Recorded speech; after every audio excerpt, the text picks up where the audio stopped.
So welcome to your first review. I'm glad to have you all here. So PNR204, Pediatrics, is having their first exam next week, week 4. Remember, come to class with your cameras on, your phones. Make sure the phones are charged. And then, of course, make sure also that your computers are charged so that you don't have any downtime during the exams. It's one of the things that I find out all the time. And make sure you have an ID, whether it's your campus ID or your nursing license, because we do check those before we take the exam. So you were given 2 different things for your study guide. You have what we call a worksheet, and then you'll have a PowerPoint. Now, I'm going to go over the PowerPoint, okay? But if you do the worksheet, you're going to go down, you're going to be able to fill in all the blanks, okay? And hopefully I'm going to tell you those important things that you need to know for this, okay? So let's go ahead and let's start out the PowerPoint. Remember, have your worksheet that I send you on the side so that you can see it follows the same way, okay? So the PowerPoint mimics what the worksheet is.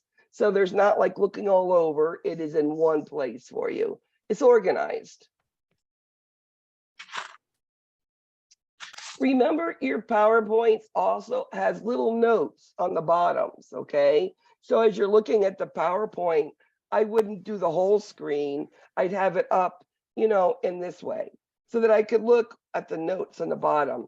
And I usually will take my little pointer and pick it up so I can see those notes on the bottom as you're going through and filling out your worksheets, okay?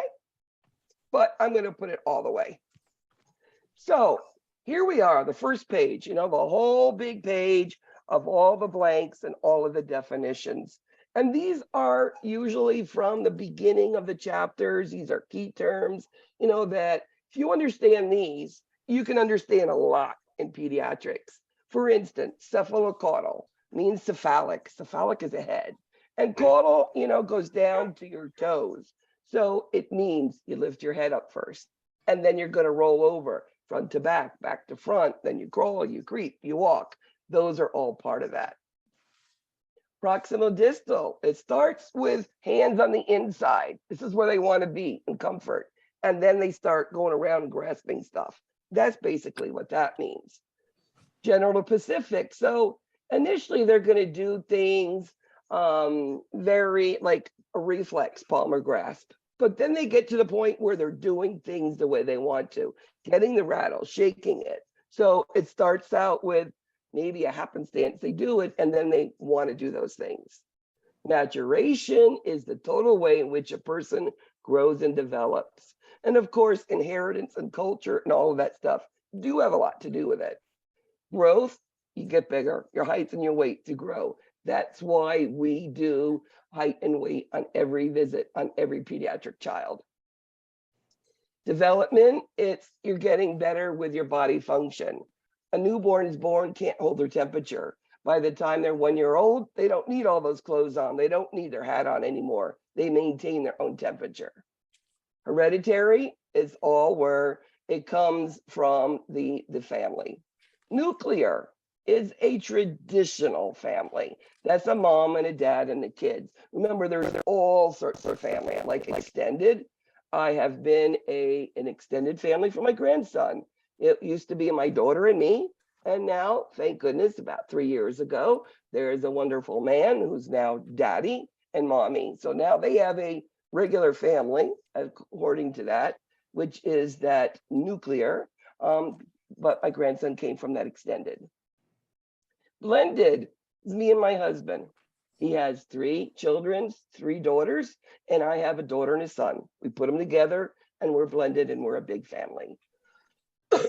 Alternative is like you have like the community family. It could be a church, could be your community, and that is your family, or it could be your neighborhood type thing. Extrusion reflex.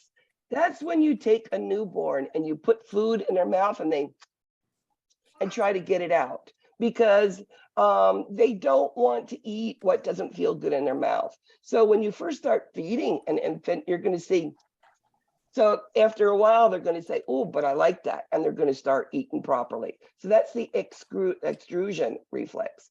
Grasp starts with the reflex when you put the finger in the palm to being able to grasp and do pincer grasps, okay? Prehension is when it's basically that pincer grasp where you take like the Cheerios on a high chair, picking it up, okay?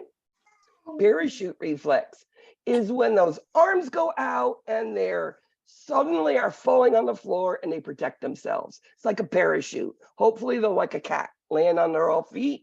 That's sort of like a parachute thing too. It's when they go and they protect themselves. Negativism, this is your toddler. No, no, no, no, no, no, no. It's all they say. They're all negative, but that's every toddler. It's normal. Ritualism is what you need to do for toddlers. Ages 1 to 3 need some sort of routine. It's also called a ritual. They need bedtime at the time. They need, nap time. They need bath time. They need everything at a certain time. And they do a lot better. That's why you take a toddler on vacation and they don't sleep and they're cranky because they don't have that same routine going on. Personality is just an organization of who an individual is. And we know personality comes from the family they come from. And then play. I've always said, play, children, they do it. And they do it till they grow old. I mean, I still play doing a game on my phone. We always play, right? But parallel play is when two kids are in the same room, playing next to each other, but not together. And then again, egocentrism, which means I only understand me. This is my toy. You can't have it. No, it's mine.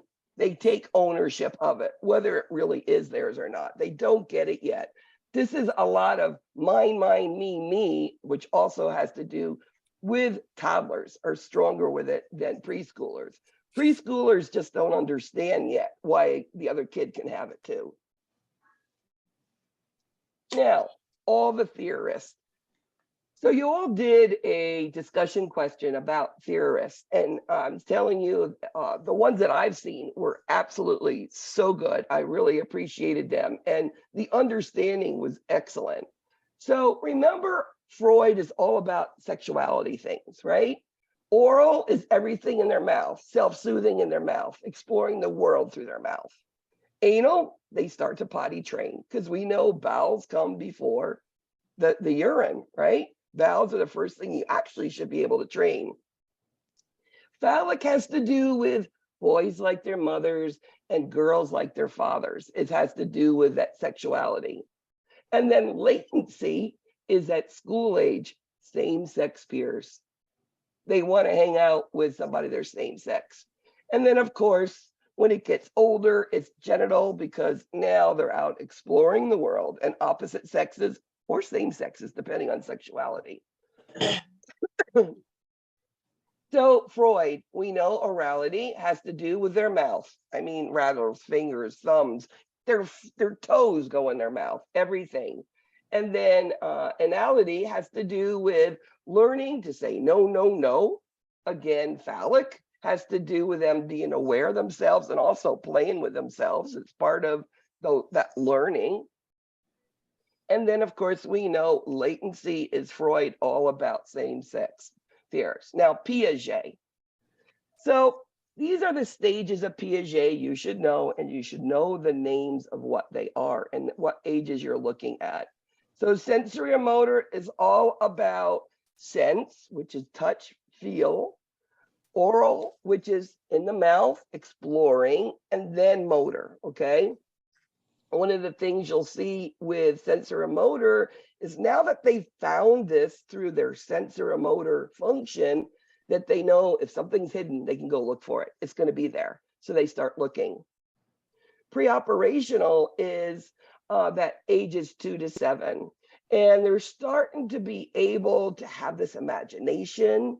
They're starting to, but they need to see it to understand it in a younger age. And then what we call conservation is developed. And this is described as, let's say you have a ball of clay and you smush it and it looks flat now, it's still the same amount of clay. That's what conservation means. You have a cup of liquid in a tall cup. You put it in a short cup. It is still the same amount of liquid, though one looks more than the other, okay? As simple as that. Concrete operations is now they're starting to understand what's going on around them. And then, of course, formal is now they can think out, critically think, they can develop what they need to do. They don't need any examples to be able to do that. So formal is like when you're getting close to adolescence. Again, there we are, the stuff that I said. I think this concrete operations is logical thinking and having an understanding, like, why did I get sick? And why did my dog die? And why can't pigs fly? And these are all going to be questions that you do see. Erikson, probably the most used of all the theorists. When we talk about infants at birth, when they cry, they want something. They want mom or dad, and they want their needs met, whether it's to feed them, whether it's to change them, hug them, burp them, doesn't matter. So trust is when they get that. And mistrust, they don't get it. So they don't have any hope. They they stop crying after a while because nobody's coming to get them. And that's in the severe cases of nobody ever comes. Then it goes into autonomy versus shame and doubt. Well, when you're autonomous, you do things by yourself, right? That shame and doubt is when mom and dad say, don't do that because you might hurt yourself. So they put that doubt in their mind, like, I guess I can't do that, but I should, right? And that's shame and doubt. Initiative versus guilt. This is now your preschooler. Now they want to get up, they want to do things, they want to do simple tasks, but again, if they don't do it well, they'll feel guilty. Now, school age children, the ages are, 6 to 12 usually, but 5 to 13, it still works. It's industry versus inferiority. Now, industry in school age is what children do well. You have some kids that run the fastest. You have some kids who are the best spellers. You have some kids who write better than others. You have other kids who are also kids that, add numbers up. Whatever it is, they do it well. That is their industry.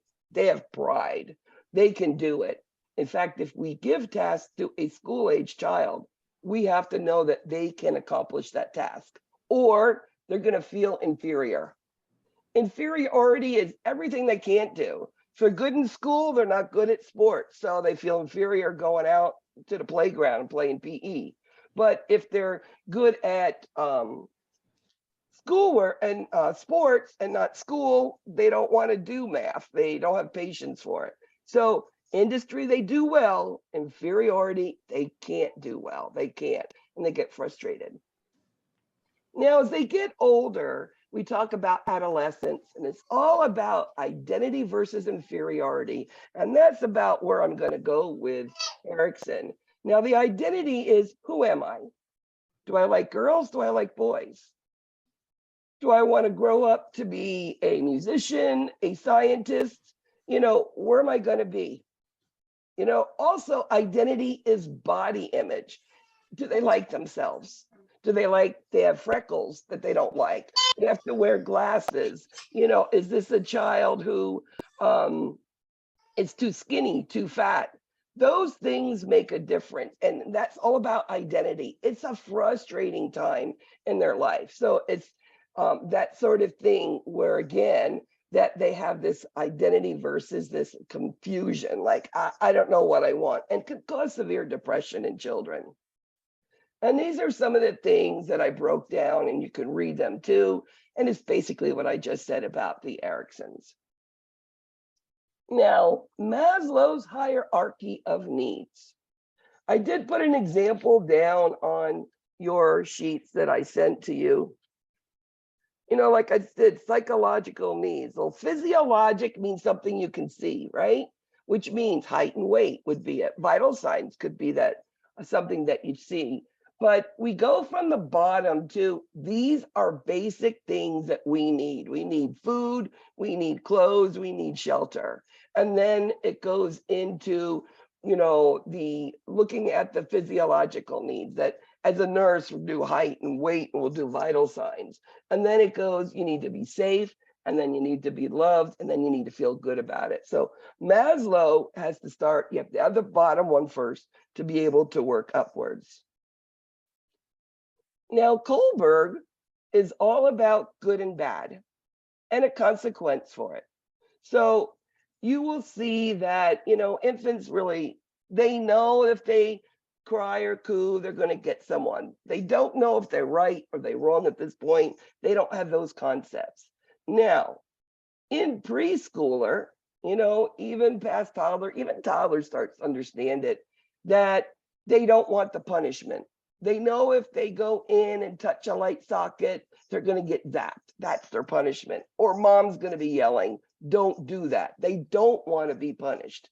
So, and also as we get a little bit older into preschool, they understand the consequence is going to happen from it. So they don't want to do that consequence. Toddlers don't know the consequence yet. School age want to please. They want to please others.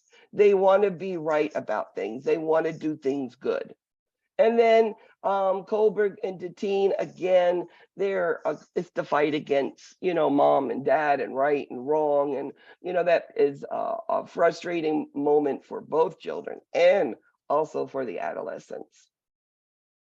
So an infant is born, and for the first 28 days of life, the first month, they are called a neonate. 28 days, their name is not infant, it is neonate. After that, they're called an infant to age 1. Okay, there is a difference in that. And if you've heard neonate or infant, that's the reason why. An infant should double their weight by 6 months. They should triple it by the first year. And for the first 6 months, they should get 1 inch of growth height per year. So if you're born at 18 centimeters, say, you should be 24 when you get up to 1 year old. Now, another milestone for their first year is by 6 months, they're going to get teeth. And they should, through all the motor that they go through, lifting their head, turning from front to back and back to front, creeping and crawling, they should be taking steps by 1 year old. Now, not all children walk completely by 1 year old, but they should have gone through the steps in the way that they know how.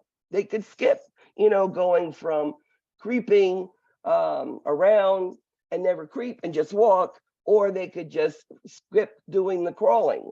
I mean, kids are all different. Breast milk or iron fortified formula for the first 6 months is all they should take.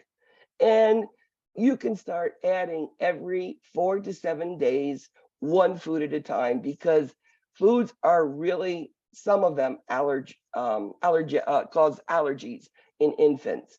So what do we start with? The first choice of food is rice cereal. Rice cereal is the less allergenic. Most children, most infants can tolerate it, okay?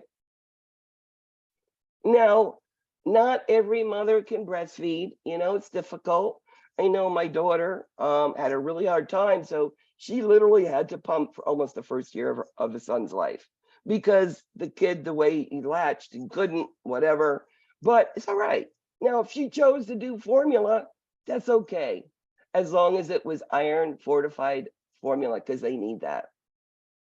Some parents want to make their own foods, which is okay. If they got the time to do it, sure. They don't have to go and make their food, go into the store. They can have their own. The thing is, not so much water in it, no salt, no sugar, and make sure there is no honey. It can cause botulism, okay? That's the big thing with honey. So they say before age 1. I've seen other literature that says age 2. So no honey. The food should be cooked tender. And then you take and put them in like little cups, like an ice cube tray is great. And prepare only one serving at a time. And it should be 1 tablespoon per year of age. Very simple. So as I said, this trust becomes great because it develops into a great personality, like Erikson says, when they develop that. We know that sensory stimulation is great because it's about their thought, which is Piaget, right? Cognition, being able to learn things. They are starting to be able to cope with infants. Let's say you have an infant who's like really tired and lethargic. So if we don't have these bright lights in their face and we are calm and slow with them and sit with them, they're going to be able to cope better with the environment. During the first year, we know that a lot of changes go on. Make sure that these children, parents know about the immunizations, and educating them is important when they should be done. For SIDS deaf, make sure that they are positioned on a back. They shouldn't be on their side or on their bellies when they are asleep. The incidence of SIDS death goes up drastically. There are times when you do tummy time because you don't want the head flat in the back, right? And we know their heads are, they do, but their heads are so, their scalps are so malleable, the bones yet. So you put them on their tummy when they're wide awake and alert, and you'll see their heads will round out the way they should. So throughout, these PowerPoints, you've seen motor vehicle, automobile safety is one of the biggest unintentional injuries in all age children. So make sure initially it's a rear facing car seat for the first 2 years. At 2 years, and it should be in the middle of the back seat. Also, it needs to be anchored with a car seat belt. At 2 years, you can turn them around. Now, there is this little sling carriers, which is all of this material that wraps, you can hold them. Just make sure that the child can breathe and that the mouth is open and can breathe air. Now a toddler. So we know that we add whole milk at 1 year old. And feeding a low-fat diet to a child less than 2 years old is not going to give them the nutrition they need, and it will affect cognition, growth, and development.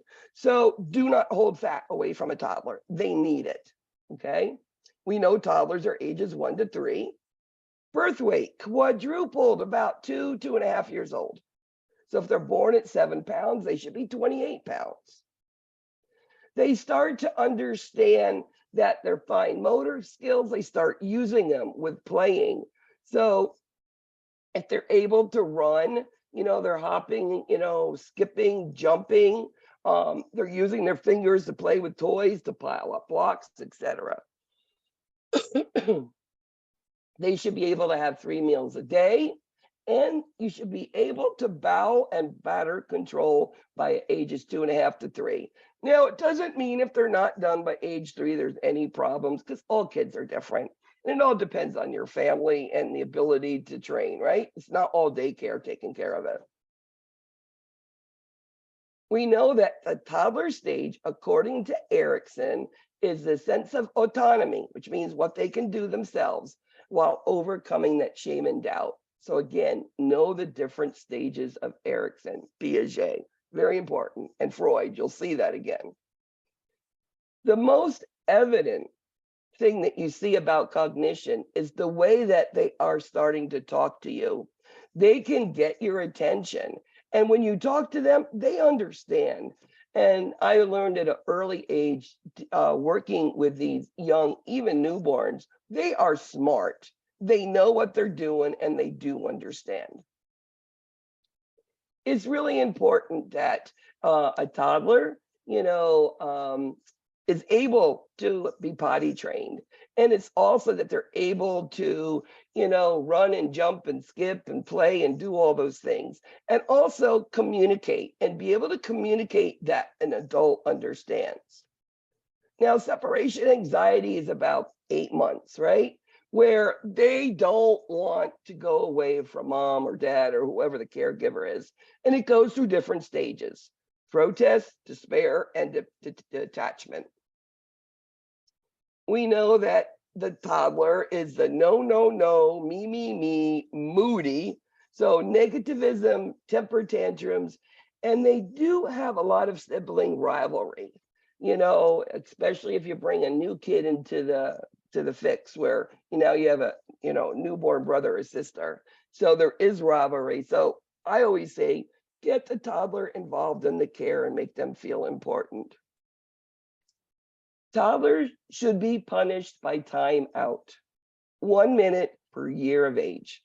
And they need to understand what they've done, why they're on that time out, how long they're going to be there, and when the time stops, when they stop crying and sit quietly.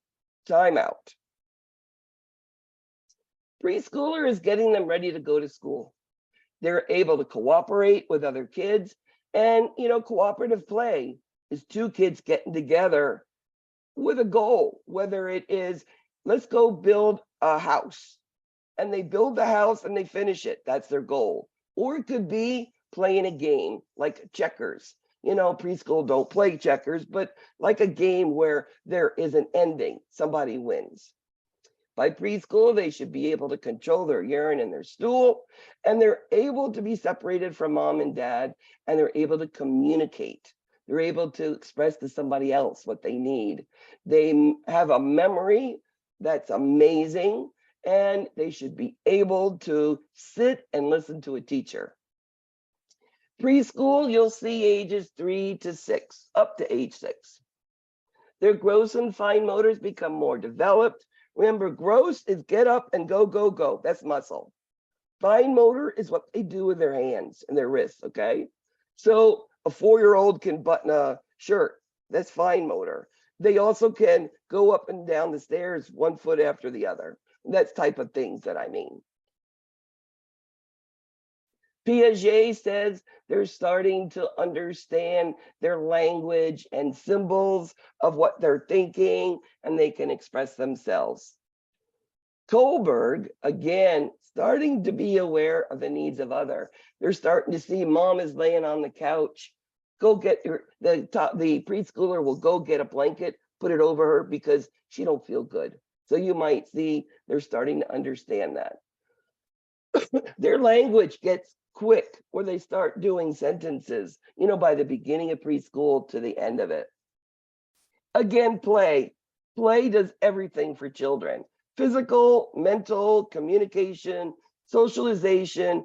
That's how you get the energy out of them so they'll sleep at night, right? And these kids will sit there with this together playing, or they're there with their own little world talking and playing and things flying around. It's really fun to watch. They're starting to be able to share a little bit more. They're starting to understand it, and they're understand if they throw things on the floor because they're upset, there's going to be a consequence, so they can control impulses. So parents during preschool need to set limits, handle that jealousy, and if they are sucking their thumb, it's a stress reliever, right? As long as they stop doing it by the time their permanent teeth come in, they're okay. And also, we know preschoolers are going to start touching their private areas with masturbation. Treat it like it's normal. Say, okay, you want to touch yourself, go in your room. Nobody wants to watch that. Just treat it as that. Bedwetting. There's 2 types. Primary is when the kid always pees the bed. And then secondary is when all of a sudden they've been wet, they've been dry for 6 months, a year, and all of a sudden they urinate. There could be a secondary reason why. It could be stress, or it could be a urinary tract infection or something else. Could be diabetes, a lot of things it could be. Now, school age, mostly 6 to 12 years of age. And this is where they start gaining more independence, and they're starting to take everything they've learned, and expand upon it. Again, Erikson, stage of industry. What do I do well? What tasks do I do well? And remember, inferiority is what they can't do. Freud, sexual latency. Remember, this is the time where it's same-sex peers. Piaget is now in the concrete operations when they're starting to try to figure things out. They hear things and why can't this one do that? Like, why can't pigs fly, right? Growth is slower, we know that. And then right at puberty is when they're going to grow, but during school age, it's pretty slow. But remember, this is 6 years of age, so they go quite a bit during those 6 years. School is a big, big positive or negative influence on the children because now they are in groups, they are with other cultures, other people, you know, and now they have to be able to work together. The child does need a positive self-concept. They need to be told that they're doing well. They need to be able to do things for themselves, and they need to be accepted for who they are. Again, same-sex peers. Maybe right around 12 is when they start looking for, you know, boyfriends, right? So girls might go to boys and boys might go to girls. And that's at the end, but mostly school age is same-sex peers. So school-age children will start saying words sometimes that they don't know what they mean, but it sounds good, so they're going to try. It's something that they do. They understand right and wrong. They understand rules, why they have to follow them. And remember, they try to do right. Kohlberg, again, is part of that, almost the same sort of thing, where they want to do the right thing. Sports, physical education, they need activity. It's part of a healthy life. And that's part of Maslow's hierarchy, right? They need that activity. It keeps them healthy, keeps them strong. And then how do you address a child who's struggling with focus or attention problems or, you know, distractibility? That would be something that maybe when you're working and they're still not being able to sit, maybe you need to have a school conference. Maybe it's ADHD, attention deficit hyperactivity syndrome. So it's something that maybe a school nurse or even a nurse sees it can help make it better. Adolescence. This starts at the appearance of the secondary sex characteristics. As I said, Erikson's all about identity. Who am I? What am I going to be? You know, all about and Freud, the psychosexual, who do I like, who I don't like. And again, remember that's the intense body image, intense loneliness, intense social ability that goes on during adolescence. In that formal operations, again, they can think. You know, when they want to get something done, they're going to figure it out. If they know their mom's not going to let them do something, but they want to do it, there's like, well, if I take the garbage out, make my bed, put my laundry away, and get an A on my exam, mom might let me do that. So they can figure this out, okay? Nobody told them, they figure this out. Their physical development just starts like crazy. Girls, we get the breast buds first. Boys will get, you know, the scrotum will enlarge. That's the beginning of that puberty. That's the very, very beginning of it. What happens in adolescence is they're a child still when they enter adolescence. So they have to get used to these rapid physical changes. They grow 25% of their height in 2 to 3 years in that pre-adolescent time. You know, they start getting breasts and curves and their menses, and boys, their voices change, etc. They got to get used to all of this. And then they're adults more now, so they've got to get used to those stresses and those pressures. And they have to have the ability to be able to communicate their needs and to make good life choices. So what's the number one hazard that kills many adolescents? I've said it, motor vehicles. Motor vehicles. And then behind that, maybe suicide and firearms, because they get into these behaviors because they're older now. Think I can play with those. Okay, how do you assess and educate as a nurse? Well, if we look at the nursing process, okay, make sure you understand. An assessment is looking and getting information, vital signs.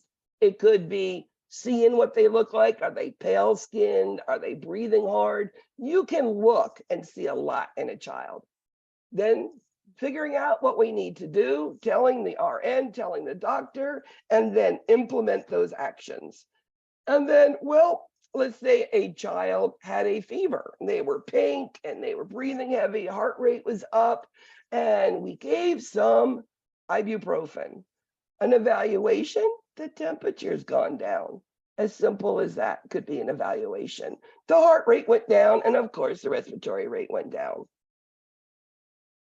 Denver 2 is a test that we look out only for something a child might need, as in speech therapy, occupational therapy, physical therapy, and that just identifies it. It looks at gross and fine motor skills. Are they developmentally where they need to be? And if not, this test will identify it and say, okay, this child needs, they're not speaking enough, not enough words, speech therapy. Again, timeouts, like I just said, 1 minute per year, and let them know why. And then, of course, your BSA is used for calculating drug uses. And then, how do we teach sex education to adolescents? Well, we have our own opinions about it. We can't give those. We can only give information and handouts and tell them where they can get information. It could be the school nurse, it could be Planned Parenthood or their parents. Many adolescents don't want to go to their parents about sex education, but we can suggest it. So medications are all different. You know, when you get to the adult world, it's 2 Tylenol every 4 hours is needed for temperature or pain. Well, in children, it's 10 milligrams per kilogram per dose for ibuprofen. And that's the way it needs to be given. And it's also according to their body surface area also. So in pharmacology, you learn that medicines are absorbed, it's put in the body, metabolized through the liver, and some of it we urinate out and get rid of. The difference, because children are sick, we need to think about, okay? If a kid's sick, they may need littler doses. So just be aware sometimes that's why those doses aren't as big as they should. Children react to medications completely different than adults. And at times that's just not, you're like, how did that happen? It could be the end of a dose of antibiotics, day 10, and all of a sudden they break out in a rash. So know that they're not predictable at all. Oh, you've already had it 3 days, you're going to be okay. Not necessarily with children. Weight is always going to be in kilograms because we do milligrams per kilogram per dose per day. IM injection for small children is their vastus lateralis.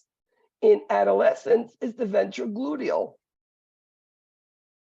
Whenever you're giving IV fluids, especially let's say your kid is dehydrated and you need to give a large amount to catch them up, remember, it could go into their lungs and fill up and go into failure if we give it too quick or if the child has a bad heart, which means what are we going to do? We're going to listen to that chest.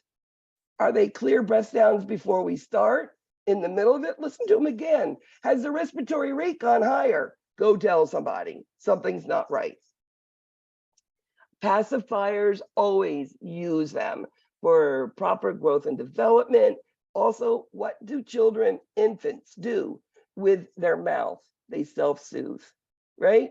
They decrease their stress. So a pacifier should be used. If you have a child who has a condition where they can't eat, please offer that pacifier. And weigh in a diaper. A size 1 diaper weighs 30 grams. If you take a wet diaper and put it on the scale and it's now 60, the difference, 60 minus 30, the dry diaper, is 30 mLs. ml and gram are the same things. That's how much urine output has been. So do you know how to do calculate pounds to kilograms? So pounds, you're going to divide to get kilograms. Okay, the number should be smaller. So when you're figuring out, dosages and medicines, if any of you need any issues with dosage calculation, I do have a video that you all could use that could be beneficial. I could send you those links, send me a message in Canvas. I will get it to you. And I have worksheets that go with it. And it's very, very, very simple. I will not be over your head. You're going to say, why didn't I know this earlier? I make it simple, okay? Or if you want a one-to-one, let me know. I'll help you. One medication that we stopped back in the, I want to say 60s is tetracycline. It made their teeth gray. I remember way back when I first became a nurse, I worked with an LPN and her teeth were gray because she had tetracycline. So what's the leading cause of death in children? We've gone over that. Motor vehicle, unintentional injuries. What's a latchkey child? This is when they go home and no mom and dad are there. They got the key around their neck, right? And we know safety and all those things are risks for that. Getting home properly and being home unsupervised. So, did you enjoy today's review? That was amazing. Straight to the point. That's the only thing I do. That's good. Thank you. No, Thank you you are so very much. welcome. I wish you all the Thank best. you. And if you have any issues with dosage calc, I'm very serious. I have an extremely simple dosage calc that I use for RNs, but it's still medications, right? It Mhm. makes it so easy. And I can send it to you with those worksheets. And I also can follow up with you if you need it. Okay? If you don't, I'm not Thank under you. class, so can you send it to my teacher? give me a message in Canvas and I'll send it directly to you. Okay. Okay. All right? Send me a Professor message. I'll send it to you. Yes. Professor, I just